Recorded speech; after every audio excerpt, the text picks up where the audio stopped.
Hey guys. Okay, so at the end of last year, we kind of started to dive into the whole anti-development type theme.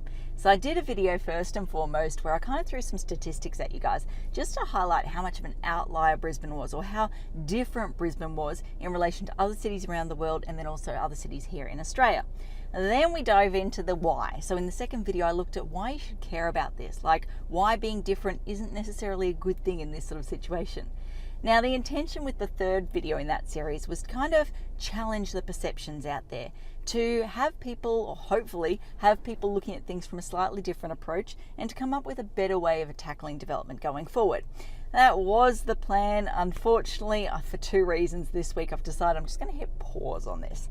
First reason, bear with me, hear me out. First reason is it's been like 3, if not 4 weeks since I recorded that last video. I've honestly forgotten what I was talking about in that video, and therefore I can't remember what else I wanted to cover off from there. So I unfortunately need to go back and rewatch those videos so I can work out where I need to pick up and continue from.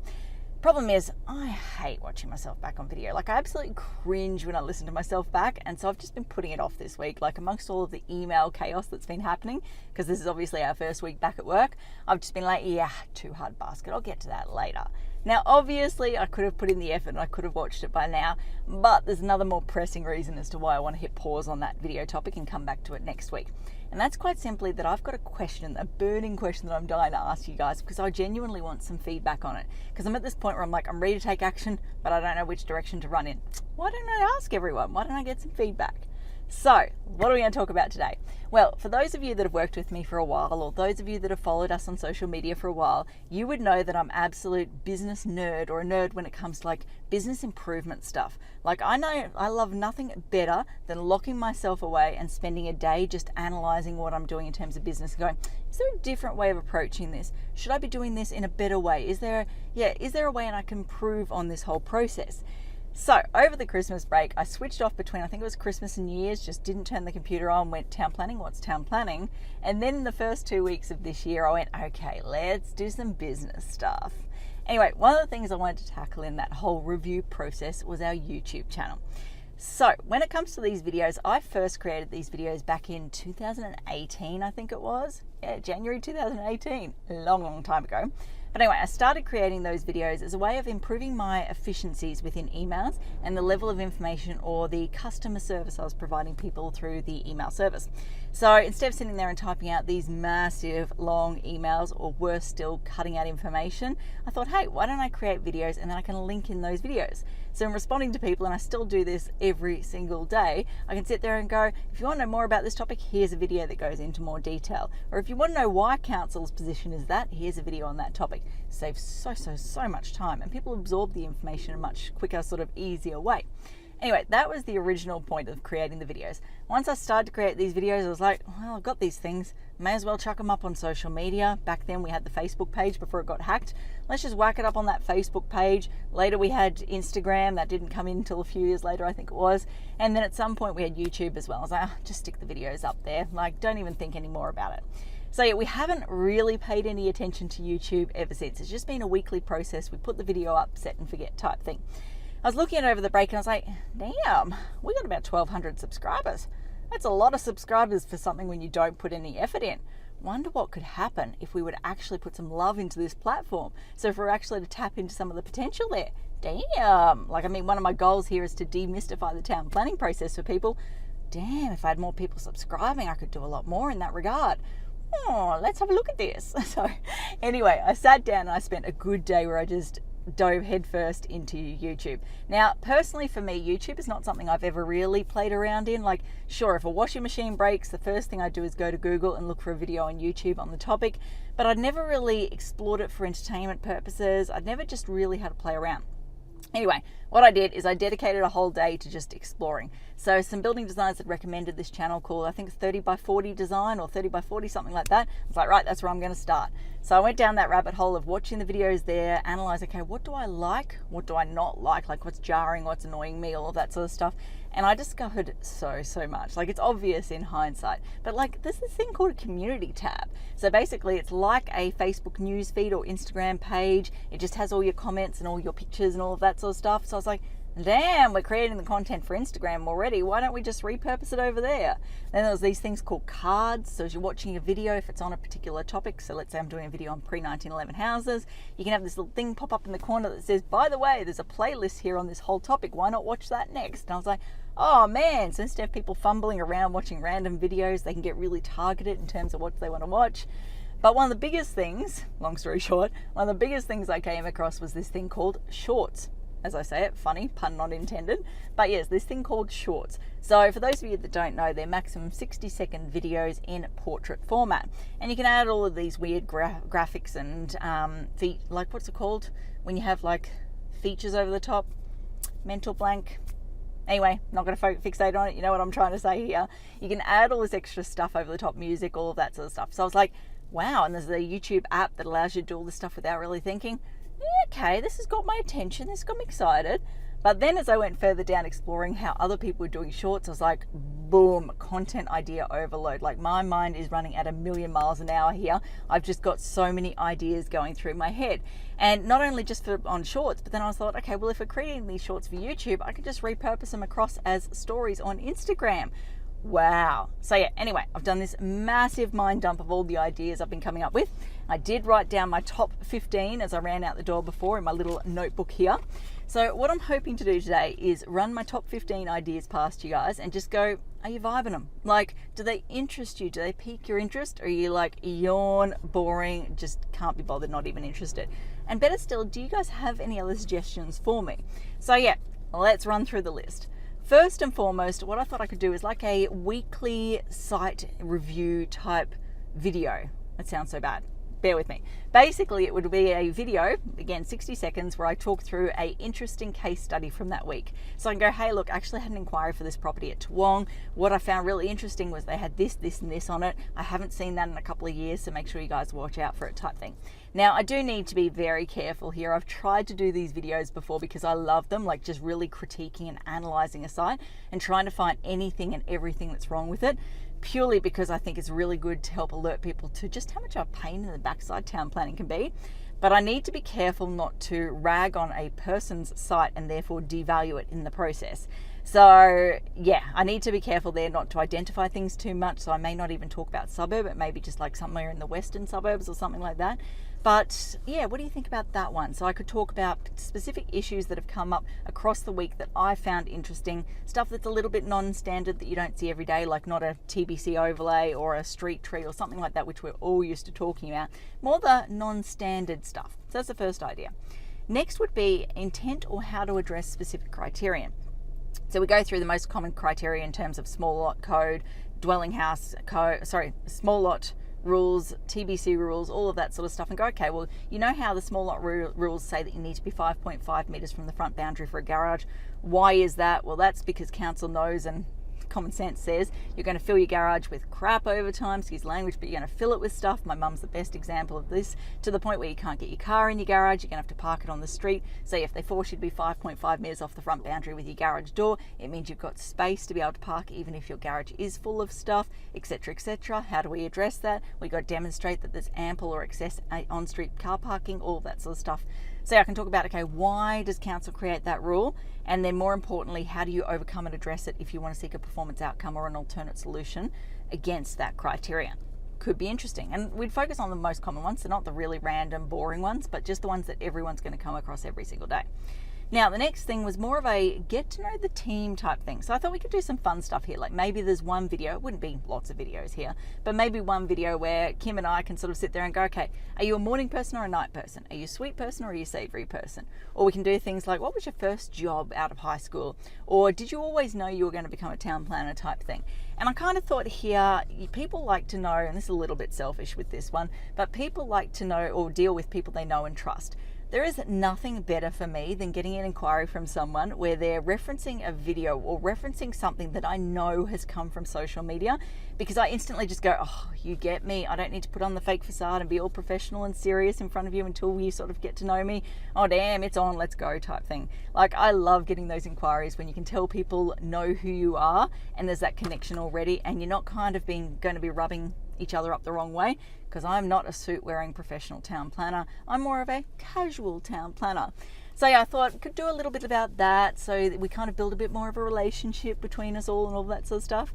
And then get to know the industry, so I can give you a bit of history about how town planning started in Brisbane, how it's evolved, all that sort of stuff, because it is a relatively new sort of industry. So we could talk about that, some random facts you don't necessarily know. Then we could talk about consultants, like who are all the people we work with in this process.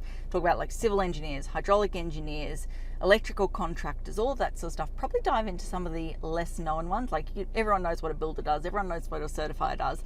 But can we go into some of the less common or less used professionals so people sort of know if that term comes up or someone says down the track, hey, you need such and such, they can go, wait, I know what that person does at a really high level. Again, I stress these videos, they're supposed to be 60 seconds in length maximum.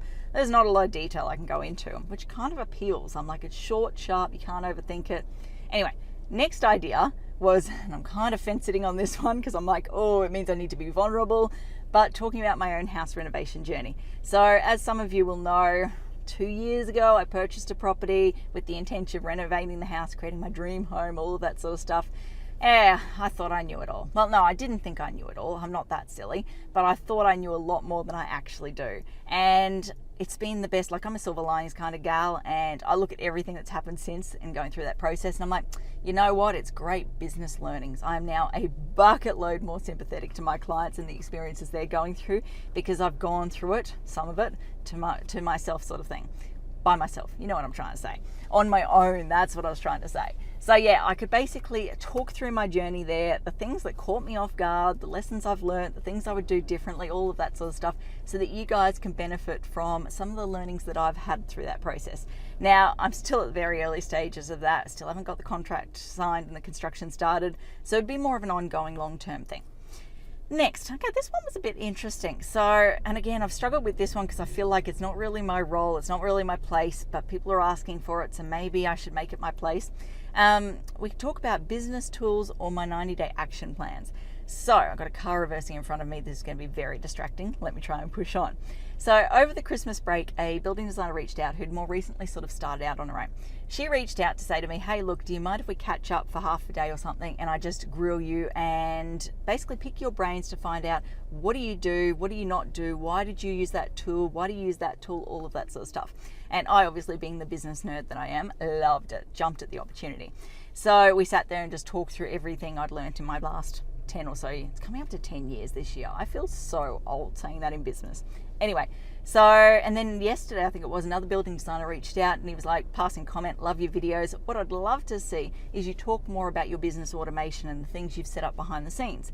So yeah, I started to think, okay, again, we're limited to 60 seconds. I can't go into a lot of detail here, but maybe however frequently we do this, each week, each month, whatever it is, I could turn around and go, hey, look, I use online forms. The reason why I use online forms is because you don't need to decipher handwriting. It can then connect into blah, blah, blah, blah, blah. Like, I can talk through all the reasons why I went down this path. I'm not saying I'm an expert in business. Like, I still have a bucket load to learn, which I love. One of my favorite sayings is you're either green and growing or ripe and rotting. I always want to be green and growing. I never want to sit here and think that I know everything. So yeah, it's not going to be a case of me getting up and going, I know everything, this is what you need to copy me, blah, blah, blah. It's going to be more a case of, this is what I tried, this is what didn't work, this is what did work for me so far. Take it or leave it, see what you can learn from my experience type thing. Kind of like the house journey. What have I learned along the way, and therefore what can you piggyback off or learn from? And then 90-day action plan, very similar. So every 90 days, I disconnect from work, step aside and go, okay, big picture thinking, what are the 5 key things within my business that I need to focus on this quarter? What are the biggest movers or things that are going to have the biggest impact or biggest priority or all that sort of stuff in my business? So maybe there's a bit of interest in me sharing, hey, for this quarter, these are the things I'm going to be working on. This is how I plan to attack it. So again, maybe you guys can get some inspiration to sit there and look at your own business, because obviously, I shouldn't say obviously, but the key focus with our social media is targeting building design professionals who obviously have their own businesses. So maybe it ties into that demographic. Then I thought I could talk about like the DA process. So what are the steps you go through from very first hearing about a town planner or I need town planning all the way through, build a bit more knowledge and awareness as to what happens. I could talk through what we want to show or what ideally you would show in your proposal plans in each different scenario. So there's certain situations where you show some stuff, other situations where you don't. And that one's a tricky one because there's certain things that I do that I don't necessarily want council to know I do. Like, I don't do anything dodgy, but there's just certain things I tell clients to do that are going to present the application in the best possible way. So I've got to work out how I communicate that to you guys if we talk about this topic, how I communicate that to you guys without council being like, damn, now we know what you're doing. We can see what you're doing here. Oh, we're on to you. So yeah, we'll see about that one. Then the next one was TP myths, so town planning myths. And I had the best example of this yesterday. So a client reached out and he's like, oh, I've heard from town, when it comes to town planning, I should say prospective client, reached out and he's like, I've heard when it comes to town planning, it's a bit of a lottery as to which assessment manager you get. And therefore you're kind of at their beck and call type thing. And I was like, look, yes, but no. Yes, but it doesn't have the impact you think it does. So I could potentially each week or each month or whatever time frame, again, we cover this in, I could sit there and go, okay, let's tackle one of those myths. Let's talk about it in real terms. Then, man, this is going to be a long video. Then we could talk about how I actually review plans. So when I get a set of proposal plans, what's going through my mind as a town planner? So again, for the building design professionals out there, you can start to go, okay, that's what that person or that professional needs. I'm going to address that from the start, or I'm going to start to consider what they need so I can design accordingly. So we all end up on a much smoother journey because this is all about creating the quickest, best result for the client with the least cost. So yeah, seeing how we can all work together better in that regard. Then we could do, like, I used to be big about how to avoid a DA. I say used to because I realized it started to confuse people and made people very fixated on short-term goals, not long-term wins. So I've kind of stepped away from that whole mantra a little bit now. I still definitely promote it, but just not to the extent that I used to, because I realized, hey, saving a few grand on a DA application now for your dream house that you're going to live in for 50 years, exaggeration, but you're going to live in for a long time, yeah, it's probably better to pay the town planning fees and get what you ultimately want. But for those small jobs, maybe I can go, okay, for carports, how do you avoid a DA in each of these scenarios? Or for gatehouses, on these different scenarios, under these overlays, these site requirements, all that sort of stuff, what do you need to do to avoid a DA?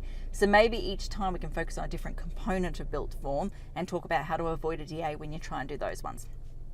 Then, okay, so I laugh at this one. I need your help to push this one.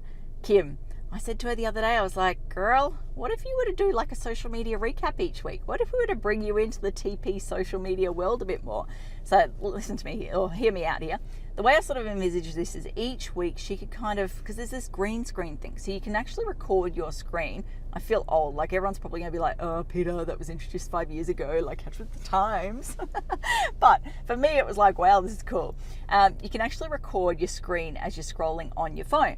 So you can sit there and hold it up and go onto like our Instagram page or our YouTube community tab once we actually get it moving a bit more. We posted for the first time this week, so if you haven't gone on there, check it out, FYI. But yeah, go on there and you can basically scroll through the video and then it records your face over the top of that video in like the bottom left corner or whatever it is. So people can see what you're looking at in the background, but then they can also see your face and you can talk to it. So I was like, hey Kim, maybe we could record this video. You can jump on our social page and be like, hey guys, just a quick 30-second, don't need to make it long, 30-second recap of what we've done this week on our social media. So on Monday, Peter posted about this topic. If you're interested in doing blah, blah, go check that out. On Wednesday, she posted about this. What I found interesting was blah, blah, blah. So number one, I think it's too easy to miss stuff on social media these days. We all live busy lives. And I know I, for one, am really guilty of this. Often I'll see something and be like, oh, yeah, I'll go back and look at that later and just totally forget. So it's kind of a way to go, hey, look, just a quick refresher as to what you missed in case you want to go back and look at it. Also, Kim has a wicked sense of humor. Like when you really get to know her and when she feels comfortable around you, damn, she can come up with some deadpan stuff. Like she'll say something, it'll take me a second, I'll be like, did you just say that? And then I'll piss myself laughing. So I was like, if we can get a bit more confidence out of her here, she could challenge me. She could create some very interesting content. So yeah, I put the idea to her. Her natural reaction was, no way. There is no way I'm getting in front of the camera. That is way too daunting. So guys, if you want to encourage me here, give me a little bit more ammo to push back on her with, I'm sure we could get her to do it. I'm all about challenging people in safe ways. So pushing you out of your comfort zone in a safe way. So it's not like I'm pushing her to get up on some big stage in front of 500 people. It's like, okay, well, we could start with just a voiceover if you're really worried about getting your face in front of the camera. And then we could push it a little bit further. And it's very structured content. Like she doesn't need to think about what she's going to say really. The content's provided for her. So anyway, help me out here. I want to challenge her there. I want to push her a little bit. Okay, what else have we got? Let's rush through this. Last two was interesting job from the month. So shout out to Marianne, the house detective. I actually got this idea from her. So I think she does like a monthly recap where she goes, here's 5 different things that I've learned or I've come across on jobs this month. So I was like, damn, maybe we could do a similar sort of thing. Maybe I could go, here's an interesting job that we've focused on that I think you guys will find interesting.